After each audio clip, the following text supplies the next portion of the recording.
Dhanauri PG college Dhanauri में जलवायु परिवर्तन विषय पर आयोजित 2 दिवसीय राष्ट्रीय संगोष्ठी का आयोजन। इस 2 दिवसीय राष्ट्रीय संगोष्ठी को भारतीय सामाजिक विज्ञान अनुसंधान परिषद नई दिल्ली द्वारा प्रायोजित संगोष्ठी का आयोजन देश के कई कॉलेजों में किया गया। क्लाइमेट चेंज और एडेप्टेशन के एनवायरमेंटल इश्यूज़ के ऊपर रखा गया है। बहुत अच्छा विषय धनौरी पीजी कॉलेज में उठाया गया है और इसमें जितने भी लोगों ने अपने विचार रखे हैं वो बहुत ही शानदार विचार थे। उनको क्लाइमेट चेंज के लिए अगर सरकार को प्रेषित किया जाएगा और उस पर कुछ सरकार कार्रवाई करेगी तो ये बहुत मील का पत्थर साबित होगा इस मामले में, क्योंकि क्लाइमेट का जितना भी आजकल चेंज हो रहा है, इसका ग्लोबल वार्मिंग का जो इफेक्ट हमें देखने को मिल रहा है वो सब जगह, हाँ, कहीं बारिश ज़्यादा हो रही है, कहीं पर गर्मी ज़्यादा पड़ रही है। इन सबको हम अगर एक सूत्र में बांध सकें वो केवल है अपने पर्यावरण को ठीक करना। और पर्यावरण को ठीक करने का मतलब है हम हर इश्यूज़ पर अपना एक सुदृढ़ दृष्टिकोण प्रस्तुत करें और दूसरे देशों के समक्ष भी इस बात को रखें कि हिंदुस्तान या भारत हमारा किस तरीके से बाकी देशों में एक एग्जाम्पल या उदाहरण रख सकता है। और इस बारे में जो हमारी केंद्र सरकार द्वारा माननीय प्रधानमंत्री जी द्वारा जो पहल की जा रही है पर्यावरण को ठीक करने के लिए, ये बहुत ही सराहनीय है। और इसी को यहाँ पर भी इंगित किया गया है कि हम अपनी जितने कार्य करें वो पर्यावरण को ध्यान में रखते हुए करें और उसको बिगाड़ें नहीं। क्लाइमेट चेंज का जो मुख्य कारण है वो मानवीय गतिविधियाँ अत्यधिक होना है। जब हम किसी पर्यावरण के क्षेत्र में अपनी अधिकता को बढ़ाते हैं तो वो बिगड़ने लगता है। यदि हम इसको अपनी मानवीय गतिविधियों को सीमित करते हुए अपने विकास कार्यों को आगे बढ़ाएंगे तो पर्यावरण को नुकसान नहीं होगा। इन 2 दिनों में हमने क्लाइमेट चेंज, जलवायु परिवर्तन के ऊपर विचार विमर्श किए, जिसमें बाहर से काफ़ी लोग आए हुए थे। बाहर की यूनिवर्सिटी से काफ़ी प्रोफेसर और बाहर के कॉलेज से, स्टेट से और स्टेट के बाहर से काफ़ी लोगों को हमने इनवाइट किया था। काफ़ी लोगों ने अपने विचार प्रस्तुत किए, पेपर प्रेजेंट किए। हमारे महाविद्यालय के स्टूडेंट्स ने अपने विचार प्रस्तुत किए और अपने विचार प्रस्तुत करने के बाद हमने जो कंक्लूजन निकाला है वो ये निकाला है कि जलवायु परिवर्तन एक आदमी का काम नहीं है, ये पूरे समाज का कार्य है जिसमें सबको मिलकर कार्य करना होगा। हम किसी एक को आरोप प्रत्यारोप नहीं कर सकते, सब मिलकर काम करेंगे, जिसमें छात्र भी सम्मिलित हों, महाविद्यालय के कर्मचारी भी शामिल हों और समाज के लोग भी शामिल हों।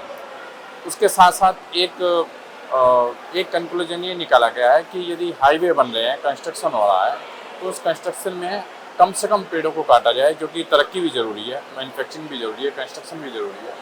कम से कम पेड़ों को काटा जाए और यदि पेड़ काट भी दिए गए हैं तो उनके एवज में कुछ 1% पेड़ों की लगाई जानी चाहिए। हालांकि सरकार का रूल ये है कि यदि हम 100 पेड़ काटते हैं तो उसके 10 गुने पेड़ कहीं ना कहीं लगाए जाते हैं। लेकिन एक्चुअली इसकी मॉनिटरिंग करना बहुत ज़रूरी है कि जो 1000 पेड़ लगे होंगे डेफिनेटली, लेकिन वो 1000 पेड़ फल फूल रहे हैं, नहीं फल फूल रहे हैं, इसकी मॉनिटरिंग ज़रूरी है। यदि प्लांट्स होंगे और पेड़ पौधे होंगे तो जलवायु परिवर्तन इतने तेज़ी से नहीं होगा जितनी तेज़ी से हो रहा है।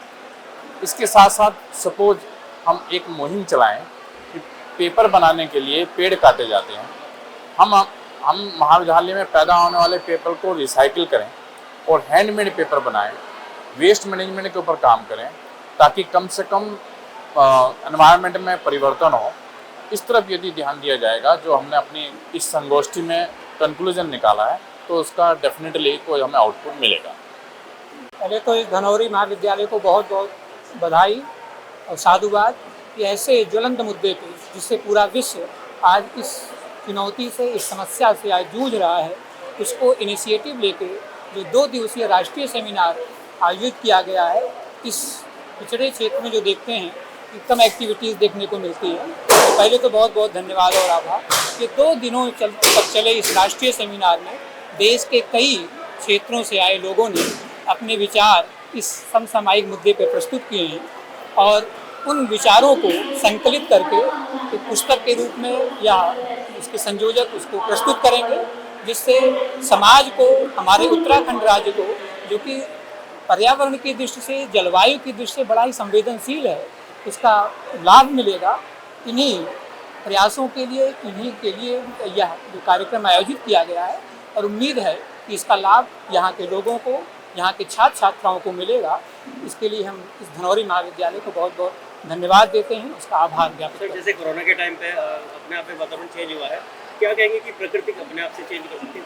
वास्तव में जलवायु परिवर्तन जो है, इसके पीछे वैज्ञानिक कई कारण बताते हैं, लेकिन बड़ा कारण है हमारी जो मानवीय गतिविधियाँ हैं, चाहे वो औद्योगिकरण हो, नगरीकरण हो और जो हमारे कृषि क्षेत्र हों। बढ़ती जनसंख्या के कारण हमारी जो विभिन्न गतिविधियाँ थी, उनके द्वारा जो कार्बन डाइऑक्साइड, हरित जिन्हें हम ग्रीन हाउस गैसें कहते हैं, उनका उत्सर्जन इतना अधिक हो गया है कि वो ग्लोबल वार्मिंग के रूप में हमारे सामने आ रही हैं और उसका दुष्प्रभाव अनेक रूपों में हम सब उसको देख रहे हैं।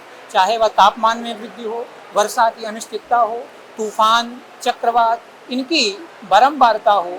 और यह कई क्षेत्र ऐसे हैं, जैसे राजस्थान, वो शुष्कता के लिए जाना जाता है, तो अब देखने को मिल रहा है कि वहाँ पे वर्षा हो रही है।